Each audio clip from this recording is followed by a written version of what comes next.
This is the MALM Commander, a 200-meter tool watch originally designed with members of the Swedish Navy to commemorate their 500-year anniversary. Welcome back to the channel. I'm Whit, and I enjoy budget watch collecting just like you. Yeah, so this MALM Commander has just got a cool dive-style feel to it from the case and all that you see here, 200 meters of water resistance. But it just sticks with that Navy theme by offering a navigational aid featuring a compass bezel. Let me give you all the specs and details on this watch, and then I'll get into my likes and dislikes. This case is 42 millimeters in diameter, 50 millimeters lug to lug. It's got a 20 millimeter lug width, tapers down to 18 millimeters at the clasp here on this bracelet, 13.7 millimeters in thickness, and 184 grams on the supplied bracelet. There's a double dome sapphire crystal with anti-reflective coating, screw down crown and screw in case back, 200 meters of water resistance. The Commander features a 120 click bi-directional bezel with an aluminum insert and compass readout. The watch features C1 Swiss Superluminova on the indices and handset.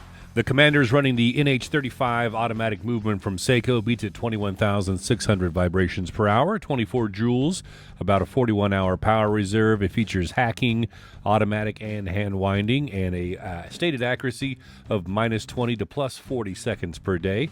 I hand timed this over 20 days, and it came in at -10.4 seconds per day, running a little slow. But those readings don't match throwing it on the time grapher real quick. Just one position, dial up, and one pass through.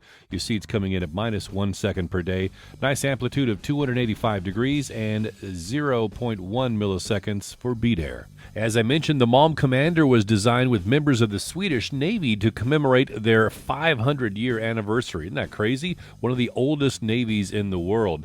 So that was 2022, and this watch was only available to them. But then the next year, 2023, they came out with this version available to the public. So some of the cool nautical themes that carry on throughout this watch, obviously the bezel, that gives you that navigational aid, as I mentioned, which is great because by all intents and purposes, this is intended to be around the water with that 200-meter water rating. But the theme does not stop there. One of the first things that you'll notice on the dial is this red and green line that heads around that outside edge. But you notice it doesn't go all the way around.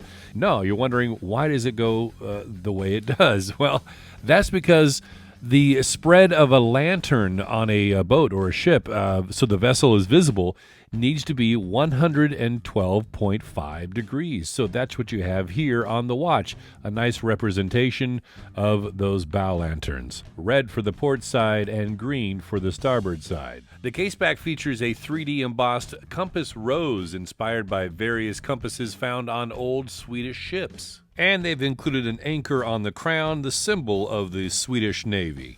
Now for my likes and dislikes, and a couple of them are commingled in, so check it out. Now the bezel is not quite as easy to turn as you'd think with this awesome classic style knurling. I feel like the sides, it doesn't stick out. You know, you can see the case sticks out further than the bezel. So you can't really get a good grip on the side there. You can get it on the top pretty well because the case, drops down a little bit there. So you've got a little more, spot to grab a hold, a little more purchase, if you will. So that's kind of the only spot you can grab easily. And I feel like you're still kind of grabbing the top edge of the bezel rather than those sides. So while that knurling looks like it's super grippy, it just kind of really isn't. But I'll take the looks over the actual usefulness because you can turn it, It's not like it doesn't turn at all. It just doesn't turn as well as expected. But I love that it's bi-directional. That is the proper application. And I wish there were quick release spring bars on this bracelet. I just think at this price point, more and more companies are offering bracelets with quick release spring bars. So, and all other accounts, this is an excellent bracelet. It's very comfortable, nice brushwork. You've got a fully milled clasp and 6 micro adjusts. So it just seemed out of turn that wasn't included. But those two things are really my only gripes. I mean, again, if you get into my likes now, this knurling on the bezel and the crown is just fantastic. I just love that look. And the things I just mentioned about the bracelet are definitely a plus feature, including the finishing that carries on through the case, which has this nice tool look all around, again with that knurling combined with the brushed case. But it's got just a little bit of satin to it, so it's got just a little shimmer. And then the dial, I mean, the red and green lines around that outer edge to represent the swath, the 112.5 degree spread of the bow lanterns. I think that's just the coolest tie-in, and it's just got a great look too. I really think the handset is cool, especially that pointer for the seconds hand, and then the counterbalance. Don't forget that is actually a commander's insignia. And that sunray dial is really spectacular. I mean, this silver, I've said it before, I'm never really attracted to silver dials, like they just don't jump out and grab me, but then whenever I have them in person, it's like one of my favorites. I mean, that's just such a cool look. It's like the silver edition of a black stealth watch, you know, just everything being silver. It's got this nice monochromatic look. And then again, with the touches of color here, you've got that red, the green, and the yellow. It really makes for a nice pop. And I didn't mention it in the other nautical items, but to me, that 12 o'clock index really kind of looks like an inverted Danforth anchor. I don't know if that was intentional or not, if that's just me, but I kind of get that feel from it. So another cool nautical tie-in, at least for me. And I love this solid case back. I mean, this has got an NH35 inside, so I really don't need another exhibition case back. I mean, I love to look at the movement regardless of the caliber, but again, I'll take a solid, well-designed, beautiful case back like this, even if it does leave an impression on a swollen wrist day.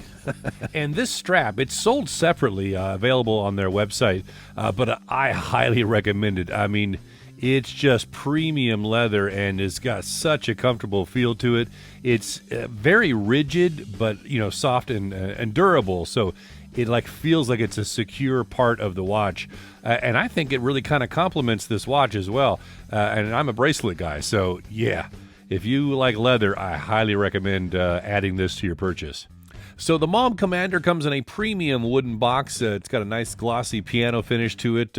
Comes with a suede interior and bracelet adjustment and strap tools on the inside. These are assembled in Sweden, and they come with a 5-year warranty.